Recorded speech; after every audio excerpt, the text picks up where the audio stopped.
well. Hello. How are you doing? I am. Hello from my room from the other side. What's that song? That's me from the other side. Um, Hi. Hi, everyone. Welcome joining us for our fifth episode. Um, I'm happy to see you guys here. I'm happy if anybody's listening. I congratulate you for taking your health taking control over your own health. That's what I want to say because it's important. It's in your hands. And just by listening to us, you took the first step. That's awesome. Yeah. Yeah. So Thanks. Thanks. Yeah. Thanks for listening to us ramble. Hopefully, it helps you. We know that it works for us, and that's exactly what we're here to do. Just kind of sharing our story as we go along. We like to we like to do and provide the proof. We just not like to, we don't just want to preach. It's more of a conversation. So the way I think about it, it's like there's a lot of unhealthy and overweight people out there. We don't want you to be one of them. We don't want to be one of them. So that's the reason why we're here. Um, Back to you. yeah. So I want to address. We had a question last week that I want to address. I thought it was a very good question. We had Joanna posted a question asking what test does she need to check her if she has any insulin resistant. So I recommended two things that I did. One thing is go to your doctor, ask them for blood work, and the blood work that you want to include is your fasting insulin level, and that will tell you how much insulin is in your body when you're fasting, of course. The second one, you can kind of guide and see yourself, just as long as you get the glucose meter that we talked about in the previous episode. You can test your glucose levels, which are correlated to your insulin levels, yourself. So as I mentioned before, you want to be around 100 units there. If you're over, that means that you have more sugar means it's not being absorbed correctly, so that means insulin is hanging around, it's not doing its job. So that will link up together. Again, so two ways: go to your doctor. Your doctor will give you the test that you need, or start monitoring yourself. So that's the question we had. Thank you, Joanna, for the question. Yeah, that's awesome. Virtual hug, Joanna, to you. Just because you guys, you have to understand, a lot of times when we're recording, we're always looking for feedback, just because it just helps understand if what we're kind of saying makes sense or not. So any type of feedback helps to just kind of massage this message and make sure that everyone understands. You guys know the rule. Like if one person is asking, there's probably four other people or five other people wondering the same thing. It's just they don't you don't type the question. Yeah. So it's I just wanted to ask again. I keep asking, like, post your questions, if you don't want to do it in public or in a group or whatever, send it to Joanna, or send it to me. As far as the test, like I said, if you're a simple dude like me, don't do any tests. Just follow the advice with the eating. That's of course not a negligence. It's more of a I know how guys are with doctors. I don't know. I guess it's our some people's nature, right? Like I don't visit doctor very often, so but what Joanna is saying is important. I know we did some tests in the past with Dexa. What was the one we did when they locked us into a little egg thing Oh, to measure? Was it I don't remember. bot pod, right? So we did that just to understand our numbers. But I got to tell you, what we're about to share with you today, just if you can use that, that's going to help you. It's accurate. I think accuracy is between 2 to 4%. It's called. We're going to talk about calories and body mass. Muscle versus fat. This is between 2 to 4% accurate. So the numbers are going to be directionally correct. You don't have to be 100% precise. You're not an athlete, and if you're an athlete, you're in a wrong Facebook group. So that's where we are. Um, so do you want? Before we start, Yeah. I do want to share. We're just showing you guys the maybe more or less ideal way to calculate your calories and stuff like that. But to do intermittent fasting and to look at your glucose, control your glucose, you don't need to count calories. Please don't stress over it. Don't think that now, oh my God, they're showing me calories. Now I got to track calories with all this. You absolutely don't. We just want to show you uh, other options, or when you finally do reach your goal of the weight you want to be, how to maintain it. Okay. Yeah, yeah. So let me challenge that statement. Not to track calories. Directionally, we have to know kind of what it means when we're eating food and calories. And I think it's safe assumption to say everybody in this group is kind of aware of what calories are, what they're used for, and when you're eating 16 donuts, it's funny. I was actually sharing with Joanna the other day what was the drink? My favorite coffee, pumpkin spice. It was the Dunkin' pumpkin spice coffee. Yeah, it was an image of like that drink, and it's just plain sugar, but it was like a drink and 16 donuts next to it, and it's like that's equals this. It was actually pretty scary, but like so I we live want. on that coffee. Yeah, so we need you to understand that it's all directional, but you don't have to run around every day with the scale and your application to like understand exactly how many calories. Just because we're assuming that everybody in this group uh,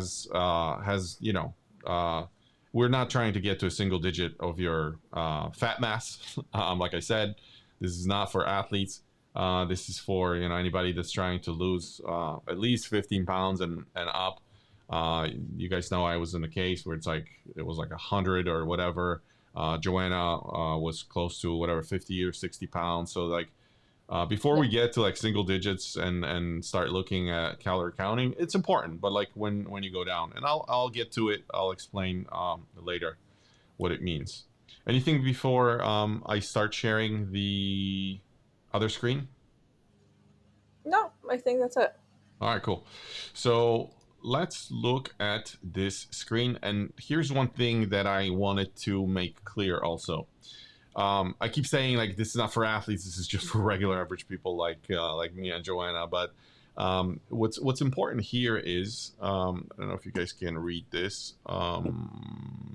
Let me try to zoom in a little bit. I hope this is a little better.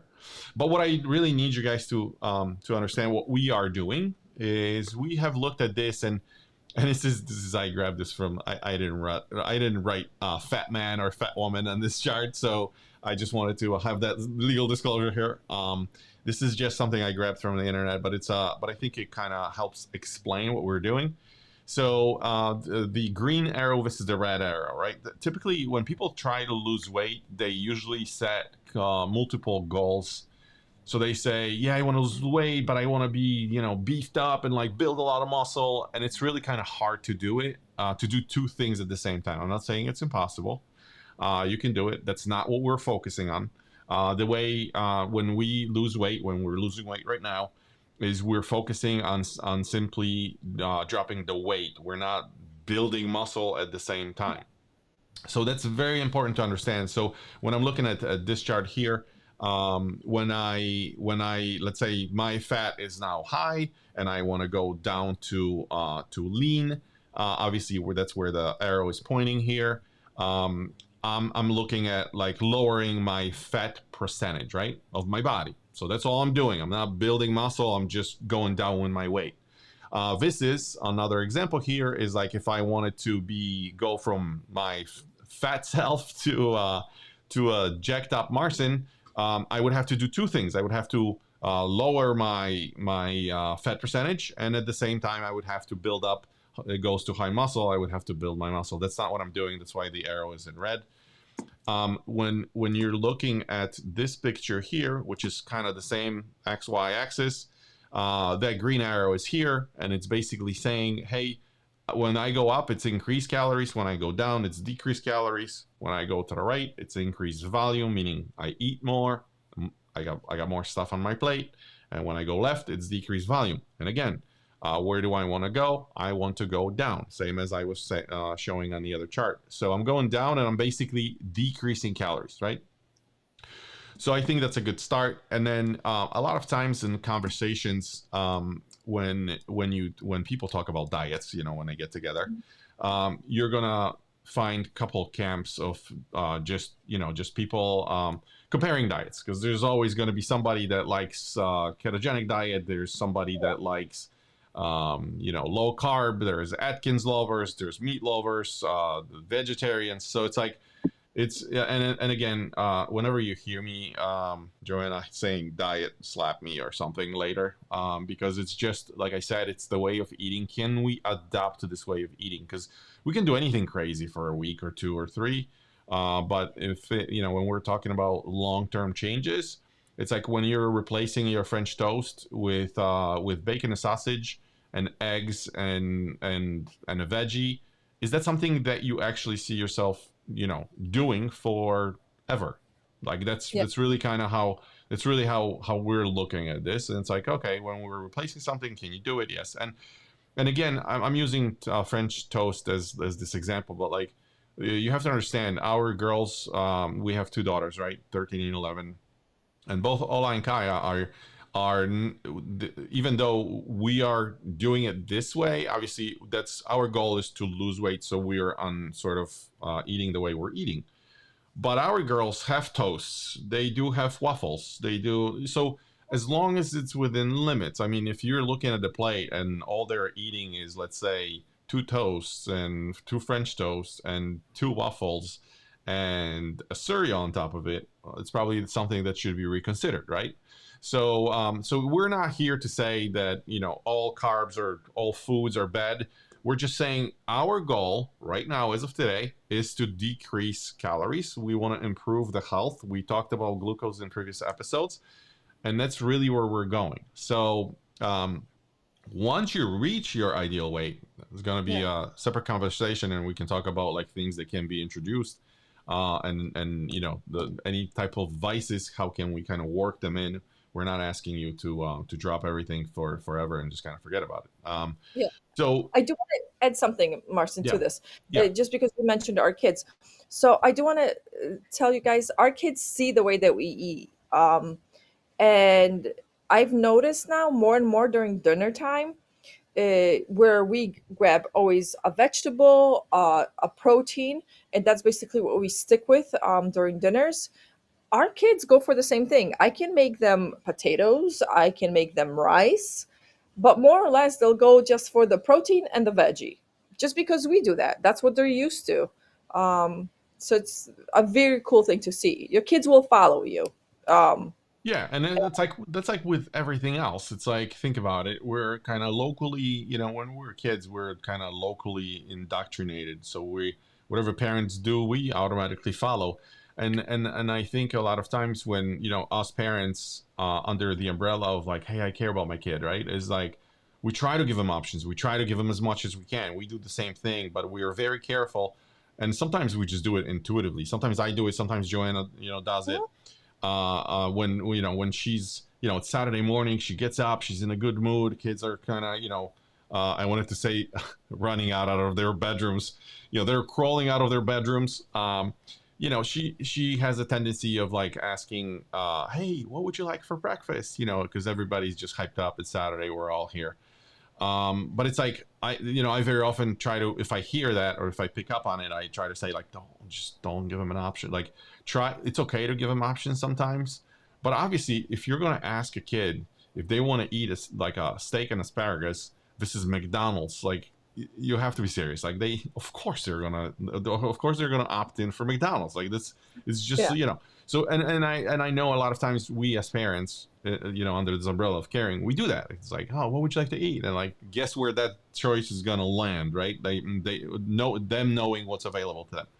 So I totally agree. Like, if we sort of like are on this path, I'm gonna actually say one more thing. I know with like sweets, because you may be wondering around like if there's like cakes or sweets or your ice cream or whatever. Like, I'm an ice cream addict, and we literally ask our kids, like, we're not trying to turn it into something weird. Like, they can walk around and eat ice cream or whatever, but we do ask them not to, like, let's say I'm in the kitchen doing, sitting, whatever, reading something, or or I'm eating, and they just finish eating and they go for an ice cream, I do ask them to like eat in the living room or like go to their room or whatever. So just it's not in my face. I don't think there's anything wrong with it. It's just part of like they're helping us. They understand that that's what it is.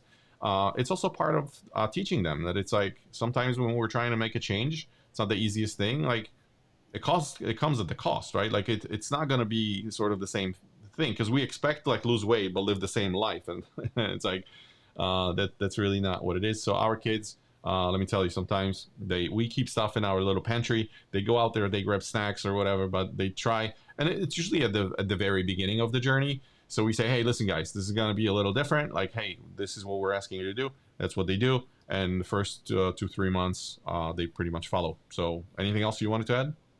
No, that is it. Yeah, so back to the website. I was talking about like different ways of eating because a lot of times people talk about different diets thinking it's something magical, right? But it's all kind of the same thing if you look at Yeah. it. So I grabbed this from another website. Just wanted to share this with you guys. But like, why all diets work the same way, right? So let's look at ketogenic diet, right? So all it's basically showing is that when you have we mentioned the types of fuel, which is the protein, fat, and carbs. Three main categories. This is what's represented here in the little pie chart. So you have your fats, you have your protein, you have your carbs.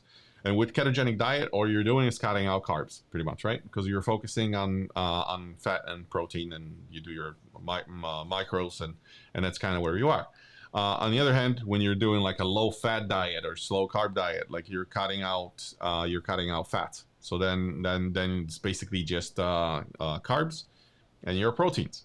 When you're doing portion control, another thing, like guess what happens? You're getting rid of, now you're eating everything pretty much. You're doing your proteins, your fats, and your carbs, but you're doing less of it, right? This is the representation. And when you're doing intermittent fasting with us, guess what happens there?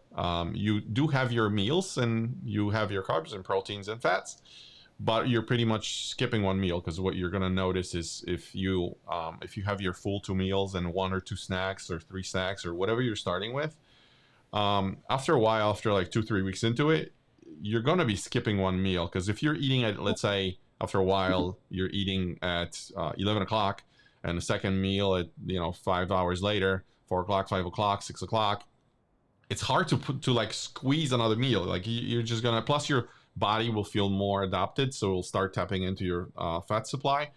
So that's over time you'll notice it's like it's really hard to squeeze another meal in there. I know eventually when people go to like something like 20 hours of not eating and 4 hours of eating, they only have one meal and like two snacks, or they have what is it, OMAD, 1 meal a day. This is another way of doing it where when you're at that extreme, again I said extreme, this is not something that we should be trying at this point, including me and Joanna, is that they're eating 1 meal a day. And it's not uncommon, and it's not something that they do all the time. It's just like when they do this fasting period, let's say they do it for a month or two, they do it and then they come back to something normal like 16:8 or 18:6. But that's what happens. So you see that regardless of which type of way of eating you're implementing, it's sort of the same idea with calories. Anything you wanted to add before I start talking about like how we're measuring body fat and calories and what it means in terms of like what everybody kind of should be paying attention to? No, I think you said the main thing, right? All of these ways of eating, at the end of the day, you're just eating less calories. That's all it is, Correct. and Correct. that's what's causing you to shed the pounds. Correct. All right. So the next thing that we wanted to cover was to talk about measuring your calories, BMRs, like basically, how many calories you burn per day. We're gonna figure out our body mass, both lean and fat body mass, and then I will basically my goal here is to show you that because a lot of times when I discuss this with other people, it's they're concerned that when I say, hey, your body can fuel off of fat, they're concerned with.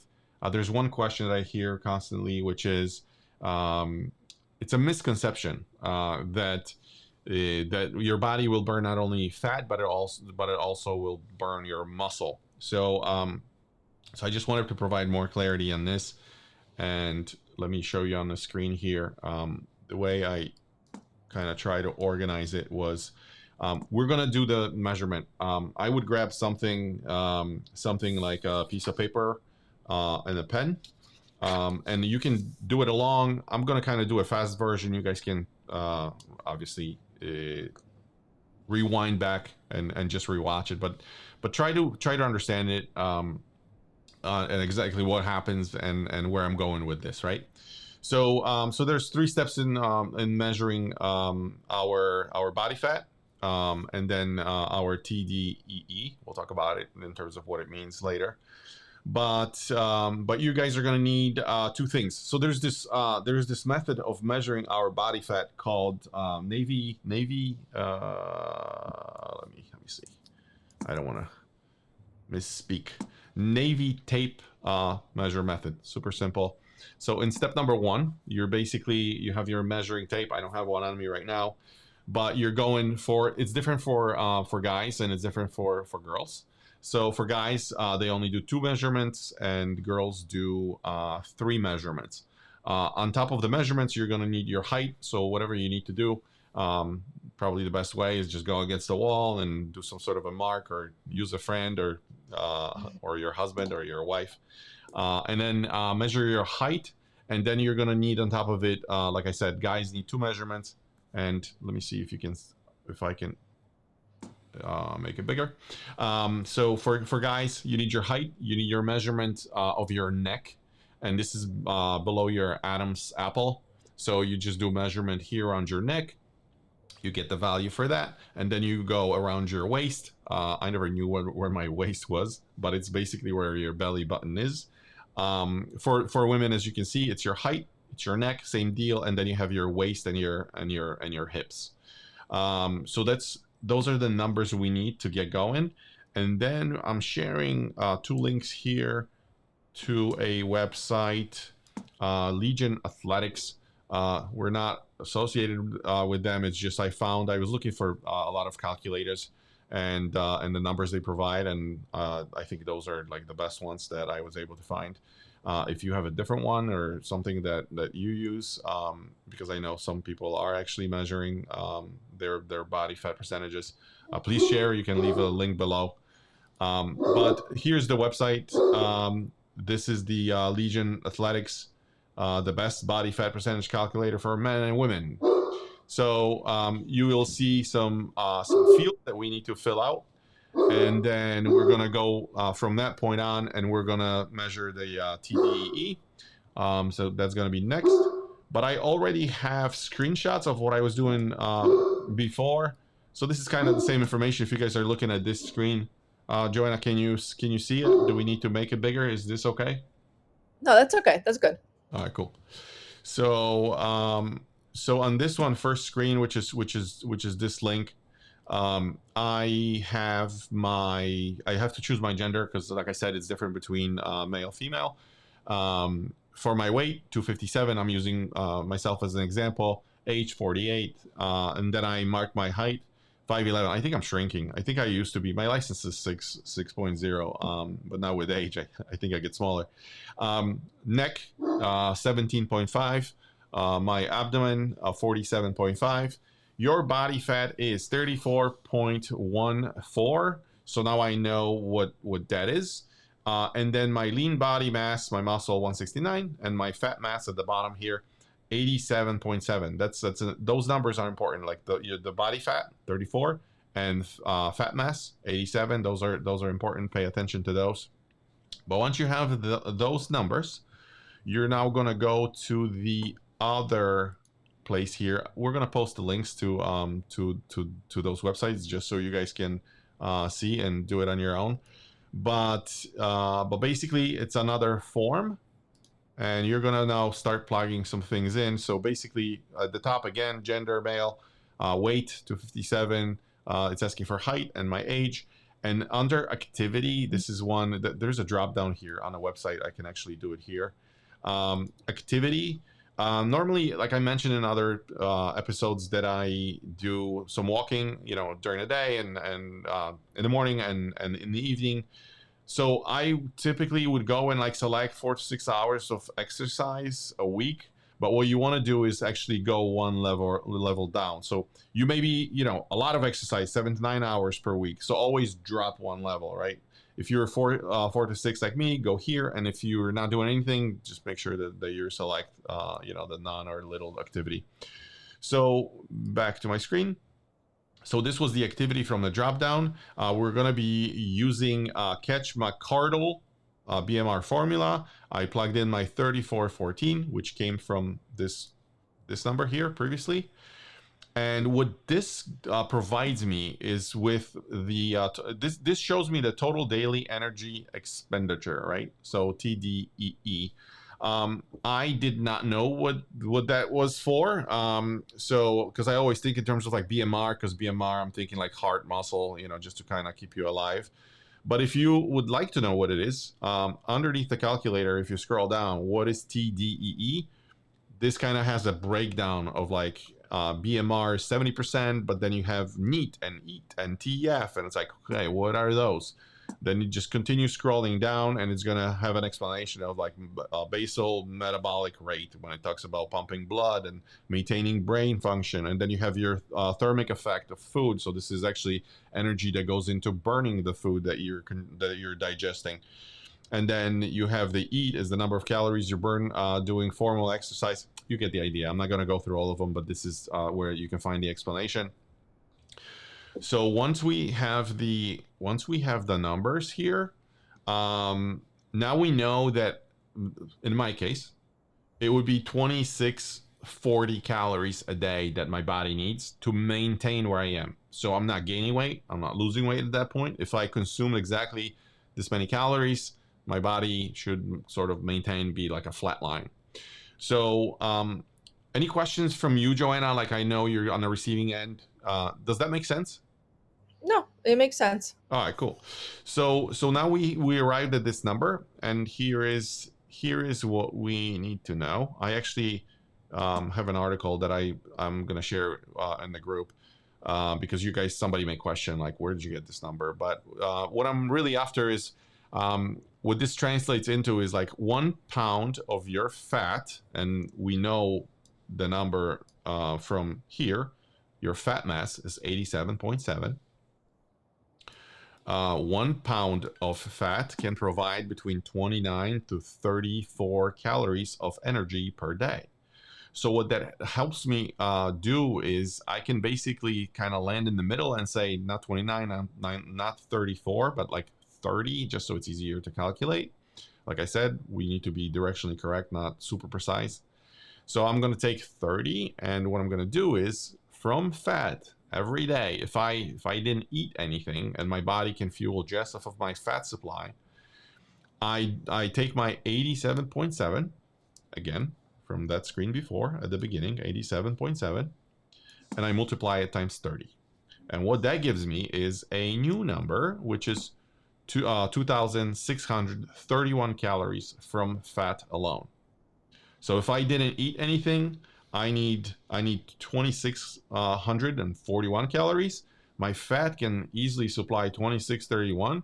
So you guys can't see, like, my fat calories almost can supply what I need for daily for my daily balance. So that's super important to know, because if you're gonna run the numbers, and let's say you're gonna end up at 3,000 calories a day because you exercise and you go to the gym twice a day, and you need 3,000 calories for your daily balance, and you then see that like, hey, I'm not as fat as Marcin, so my number of fat pounds is less. You may end up with 1,500 calories here, right? 1,500 calories. I don't know if you guys can see when I'm moving the mouse, but like, let's say your number here is lower, which probably will be. This number automatically will go down, right? So if you're 1,500 calories here, goes against your 3,000 calories on this side, then you have a deficit of minus 1,500 calories, right? Does that make sense? And then where do we get the extra 1,500 calories? From food. And you can be stubborn and not do it and say, I'm just not going to do it. I want to get there quicker. It's like, guys, be careful, because that 1,500 calories, your body will still burn. You'll like, it will, if it needs 3,000, it'll burn 3,000. The only difference is Yes. it'll pull 15 from your fat, and it'll start tapping into your muscle. And Hmm. that's a critical point. You don't want to go there. We want to be, after we lose all the fat, we still want to look good and kind of athletic. Um, and lean. So muscle is super important. We don't want to sacrifice muscle in the process. I hope this makes sense. If you have any questions about calculating numbers, again, ping me. Leave a question in the main chat. Leave a question underneath this video. Um, uh, if somebody's like, I just want to say, if somebody's like seriously wants to do it or already kind of started but not sure, like, if there's like plenty more than one question that you have, you can ping us, guys, and we can literally hop on the Zoom call with you, for 30 minutes or whatever, and just put you on a right track. So we just got to make sure that everybody has the clarity and understanding of what we're doing. Um, I think this is it in terms of like measuring. Let me just see. Let me zoom back here. I just want to interrupt for a second. Sorry, you guys, about the big barking. That's our big dog. We have a Great Dane. Yeah, I don't know if you And guys. he definitely doesn't like it when the kids come up to the front door asking our kids to go outside. It, Yes, that's the it, way we still do it here. We come and knock on the door and ask to go out and play. Yeah. Or maybe he doesn't like when I'm talking about calories. I don't know. It's one of those. But that's I think we're good here. Just anything you wanted to talk about here, Joanna? Anything you wanted to add to that section? For right now, no. I think that's a very simple way for everybody to understand and do a quick calculation themselves if they would like to, if they're concerned that they may be burning their muscle, to take a look. And again, you guys, like Marcin said, you have questions, just reach out to us. Um, we can help you. I didn't do my calculations yet because I know that I still have plenty Yeah, of fat to burn before I get into muscle. So you don't see my numbers, which were obviously will be different for a woman. But yeah, just reach out if yeah. anything. Yeah, and this is exactly, I'm going to reiterate the point from the previous episode. This is exactly when we're saying, when some people attempt to like go 24-hour fast on day one. This is when your body starts tapping into not just fat resources. It's not adopted. It starts tapping into your muscle. That's where you kind of get, those feelings of like kind of being dizzy, lightheaded. It's not uncommon for people to experience two things. One is, I'm not sure if I mentioned it. I feel like I did. One thing is um, the three-day detox. So to get rid of the sugars in your body, there's actually like a react. You may also feel that not everybody does. I know first 3 days are always hardest for me. Like I almost have to do it on weeks where we don't have anything going on externally, like no events, no things, things that we have to pay attention to. So the 3 days, you're gonna feel like it's almost like a detoxing from a drug, from sugar, or alcohol or whatever. Your body feels the difference. Like you're gonna crave sugar, but I just wanted to say it because if once you expect that, it's like, oh, 3 days will suck a little bit. They will. Once you go day 4, 5, 6, 2 weeks into it, I gotta tell you, like the cravings that you're feeling today or tomorrow, they're not gonna exist. For those of you that I already saw some people marking like that they're on like 16.8 or whatever. You can attest to that, right? So at the beginning, it's always rough, and then it gets better and just smooth sailing. So, and then the other thing was the people that do ketogenic diet. They call it like keto flu. And it's not again, it's not nothing to do with ketogenic diet. Well, uh, it's not necessarily just for ketogenic diet. It's basically 2 weeks into it, your body gets used to this whole process of burning from fat. They talk about like keto flu, where you almost have symptoms like if you had a slight flu, right? I have no idea what that means. Never had it. Joanna, did you experience anything? Yeah, I did. I did, like in the beginning when not now. This is like the first time that we've ever done keto, which was I at this point, what, 5 years ago, 6 years ago. Yeah, I would experience that every time we started and we ended. I would have like the little bit of achiness, kind of just feeling blah. That's the best yeah. example of it. I wasn't in pain or anything, just kind of like blah, like something's coming but not really there. And that would last a day, two, Oh, and so just not continue. long. What Yeah, not long. about what about other sort of body signaling? Like I know your migraines, for example. So like you've Yeah. had your migraines on some sort of a same cadence every week or whatever. It would be 3 days. Was that like did that intensify? Kind of going when you were switching? Was it worse? Was it better? What like can you share anything? I'm trying to remember. Now that you mentioned, I think I did. My headaches were a little bit worse. I had like a headache almost all day, but not a migraine. But that I think kind of goes with like the flu symptoms, right? Where I had a little headache, kind of I was kind of fuzzy, and but then it goes away. Yeah, But, yeah. but not a full migraine. Yeah, but now with intermittent fasting, your migraines are much better, right? Correct. I don't know. Not It's an oxymoron. How can Yeah. how can a migraine be better? But you know So, what I'm saying. yeah, of course. I My migraines were from 3 to 5 days. Now if I can lower my migraine to, let's say, um, I don't know if any of you that have migraines and take the medication, prescribed medication for it, that that medication sometimes makes you feel even worse before it starts helping you. I hate taking it. So now if I do get a migraine, I would have to take just one pill um, during the day, and it goes away. My migraines are no more than 1 to 2 days right now, which is awesome. And if I do get a headache, an Excedrin is all that I need, which again is great. You Yeah, know. yeah. One thing that I still wanted to share was the some numbers here because I keep saying I'm keep asking everybody to be realistic around kind of what the expectations and what they're trying to do. And this is just something again, whenever you're doing this and going through this journey with us guys, never compare your numbers to anybody else's numbers. Like compare your numbers to your numbers last week, to your numbers last month, to your numbers 2 months ago. But I just wanted to like show you Can you make it that a little bigger? Sorry. can I make it bigger? Yeah.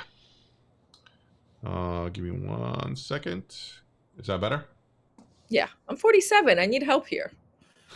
I know. So with this one, I just wanted you to point out one thing. We're in September right now, August. This is part of the kind of Excel sheet that I keep.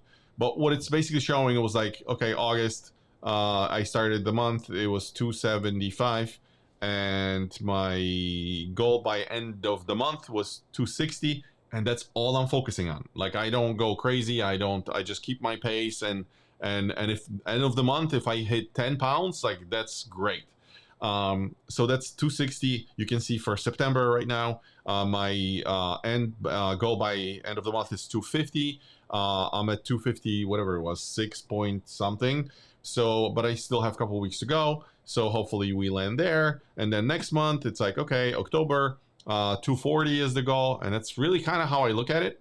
A lot of times what you're gonna see is sometimes there may be a month where you're not gonna hit your goal weight, and it's like that is fine. I know a lot of people give up at that moment because they're like, well, it's not working, I didn't reach what I wanted to reach. And it's like the way I look at it is like if I wanted to lose 100 pounds and I hit my 80% goal and lost 80, that's still a win. So that's how I look at it. So it's like celebrate the small wins. Don't only focus on your goal. The goal is there just to make sure that you guys are have a number, something you're going after, and every day you're basically executing, doing whatever it's required for you guys to get there, right? So when you have that number 260, I got to tell you, when I'm grabbing food or doing something or thinking, hey, maybe I'm just gonna I'm not even in the middle of the month, not even in my second or third week of the month, and I'm like, hey, I can definitely lose 4 pounds.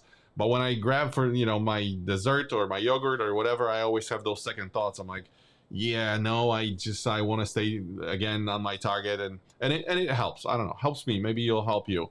And the other thing here in the Excel sheet that I keep is the TDEE, right? The daily expenditure. So this is the number that I was calculating previously, and this one I keep it here just because it's easy for me to look at my fasting number. This is that last number here. I don't know if I can make it smaller. Like this is the number that I look at, because what it tells me is my needed required calorie intake should be about 2792, but my eating from my fat supply is 2820, and that's more than what I need. So I know it's like, oh, I don't need any additional food. I don't have to worry about if I have days where I'm like, okay, do I need to worry about food? Should I worry about my muscles being tapped into? This is kind of where I keep track of it. So that's what I wanted to show. Anything here for you that you have questions on or wanted to add additional comments? No, no. If you're not meeting your goal, you guys, please don't stress out. And remember, even though you didn't meet your weight goal, you did just fix things inside your body. Okay, you decreased your sugar. You if you decrease your sugar, you decrease your inflammation. You can decrease your inflammation, your joints feel better, you can move faster, you can keep up with whatever or whoever you need to keep up with. So weight is not everything. Yeah, inside yeah, inside is better. yeah. Sometimes we meet with people that sort of are following like this regime, this way of living. And I know sometimes when new people come and kind of hear it for the first time, you guys probably know, like when for those of you that are dog lovers or maybe have seen dogs doing it, it's kind of funny. Like, when you make weird sounds, your dog kind of sits there and like their head goes like sideways because they it's not something that they have ever seen or heard. But the thing is, the same thing happens with the people that are listening to us talk sometimes, and it just doesn't really kind of make sense. Maybe not day one, and it's really fascinating to see like when somebody hops on that train and does it for like 2 weeks, 3 weeks, 2 months, 3 months. It's really mind blowing to see them because they come in, they're all excited and they go through the same cycle of like, oh my god, this worked, my blood pressure is down, I can sleep better, my wife told me I don't snore anymore. So that's really cool. So if you're kind of doubting the information we were with you, I totally understand. I did at the very beginning until it started working, and obviously at that point you're hopping on a train. I know you are doing something special. So this episode, we have switched the release date. So it's when you guys are viewing this, it's Thursday. I know you're doing something special on Thursday, which is today for you guys. But Yeah. what's going on? So what you will be seeing today, right when I wake up, get dressed, I will do my first morning glucose check. And then I'll take you throughout the whole day of checking my sugar before I eat, show you the meal that I ate, and then show you 45 minutes after starting my meal where my sugar is at. Together we'll see if I'm able to keep my meals at the 30 units, rising from when I started to that 45 minutes when my body is absorbing it. The goal is, remember, to keep it only 30 units higher. And hopefully it will show me a little bit of if I'm doing things correctly or what I have to adjust, and give you guys an idea of what it looks like. Cool. Yeah, looking forward to this. And the other thing is, for you guys. So again, measurements. Try to go back, rewind, make sure that that you have your numbers, that you understand.